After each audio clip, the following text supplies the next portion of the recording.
Hello નમસ્તે. આ jeep compass petrol automatic છે, જેની અંદર ઓટોમેટિક ગિયરબોક્સ આવેલો છે, જેની અંદર ગિયરબોક્સ ડીસીટી ગિયરબોક્સ છે, જેનું ફૂલ ફોર્મ થાય છે ડ્યુએલ ક્લચ ટ્રાન્સમિશન, જે જીપ કંપાસની અંદર પેટ્રોલની અંદર આવે છે. કસ્ટમરને આ ગાડીની અંદર કમ્પ્લેન હતો કે એમાં 1, 3, 5, 7 ગિયર પડે છે, 2, 4, 6 રિવર્સ ગિયર પડતો નથી. એટલે કસ્ટમરે અધર વર્કશોપની અંદર ગાડી આપી હતી.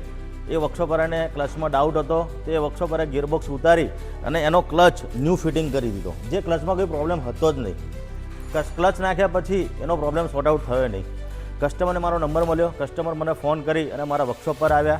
મારા વર્કશોપ પર આવી ગાડી મેં ચેક કરી, ડાયગ્નોસ કરીને ખ્યાલ આવ્યું કે આની અંદર મેકાટ્રોનિક્સનો પ્રોબ્લેમ છે. એટલા માટે મેં કસ્ટમરને કીધું કે આની અંદર મેકાટ્રોનિક્સનો પ્રોબ્લેમ છે, ગિયરબોક્સ ઉતારવો પડશે. કસ્ટમરે એપ્રુવલ મને આપી.